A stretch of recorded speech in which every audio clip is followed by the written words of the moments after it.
Hello guys, सुबह का राधे राधे, जय श्री कृष्णा।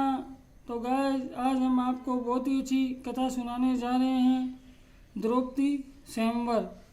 तो गाइस, आज हम चलते हैं ये कथा सुनने के लिए, द्रौपदी स्वयंवर। तो गाइस चलिए, राजा द्रौपद के मन में ये लालसा थी कि मेरी पुत्री का विवाह किसी न किसी प्रकार अर्जुन के साथ हो जाए, परंतु उन्होंने ये विचार किसी से प्रकट नहीं किया। अर्जुन को पहचानने के लिए उन्होंने एक ऐसा धनुष बनाया जो किसी दूसरे से झुक न सके। इसके अतिरिक्त आकाश में एक ऐसा कृत्रिम यंत्र टंगवा दिया जो चक्कर काटता रहता था। उसी के ऊपर वेदने का लक्ष्य रखकर यह घोषणा करा दी कि जो वीर इस धनुष डोरी चढ़ाकर इस घूमने वाले यंत्र के छिद्र के भीतर से लक्ष्य वेद करेगा, वही मेरी पुत्री द्रौपदी को प्राप्त कर सकेगा। सब और चार दीवारी थी।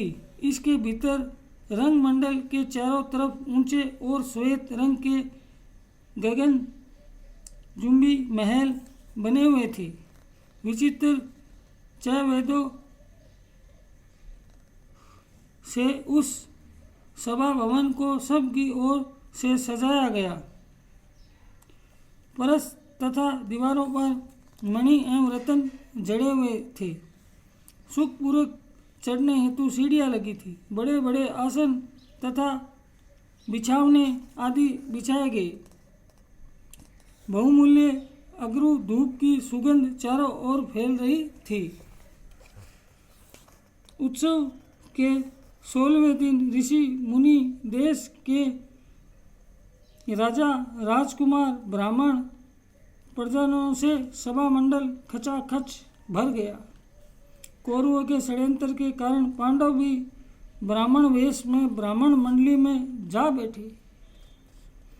द्रौपदी कुमारी कृष्णा अपनी कुछ प्रमुख सखियों सहित सुंदर वस्त्र और आभूषणों से सज धज कर हाथ में सोने की वरमाला लिए मंद गति से रंगमंडल की ओर आ खड़ी हो गई।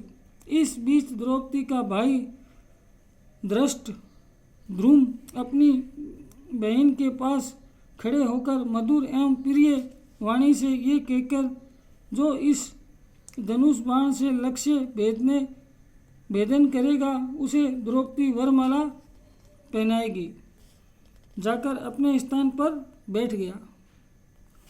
सभा मंडल में बैठे वीरों में उत्साह बढ़ गया। हर कोई अपने बलवान, रूपवान और लक्ष्य भेद करने में समर्थन समझने लगा, किंतु आश्चर्य और भय वातावरण तब उपस्थित हो गया जब बहुत से लोग धनुष उठाने के प्रयास गिर गए। कुछ से धनुष उठा तो पर डोरी खींचते समय ही गिरकर घायल हो गए। इस तरह जगह जगह से पधारे वीरों का उससे धीरे धीरे भंग होता गया और नतमस्तक होकर सभी बैठते गए। सबको निराश और उदास देखकर कर्ण आकर धनुष डोरी चढ़ाकर ज्यों ही लक्ष्य भेद करना चाहा, त्यों ही द्रौपदी ने जोर से बोल उठी, मैं सूत पुत्र को नहीं वरूंगी।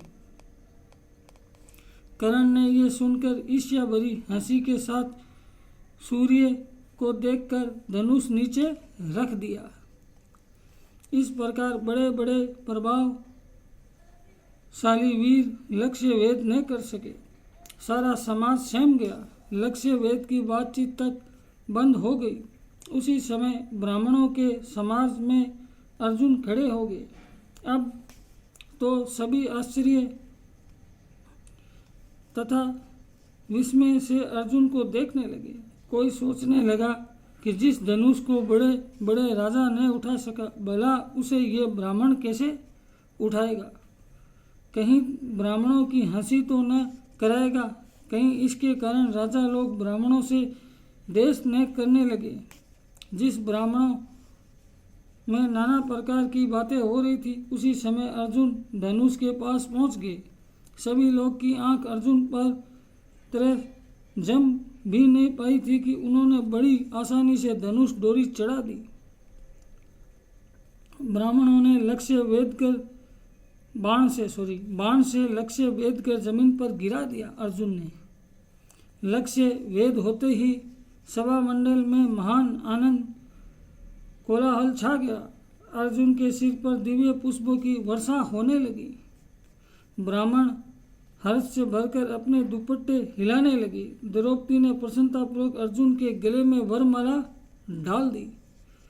तदनंतर ब्राह्मणों ने अर्जुन का स्वागत किया और द्रौपदी के साथ रंगभूमि से बाहर प्रस्थान किया। उपस्थित राजाओं ने बंदर धूड़ गीत की दे देकर युद्ध आरंभ कर दिया, किंतु भगवान श्री कृष्ण के समझाने बुझाने तथा भीमसेन पराक्रम से विस्मित सब लोग युद्ध बंद करके अपने अपने घर को लौट गए। तो गाइस, आज हमने आपको ये छोटी सी कथा सुनाई, द्रौपदी स्वयंवर। तो गाइस, हमारे चैनल को ज़्यादा से ज़्यादा लाइक करें, शेयर करें, सब्सक्राइब करें, वीडियो देख के कमेंट करें, ताकि हम और भी अच्छा वीडियो आपके लिए बना सकें। तो गाइस, आज के लिए इतना ही। सुबह का राधे राधे, जय श्री कृष्णा।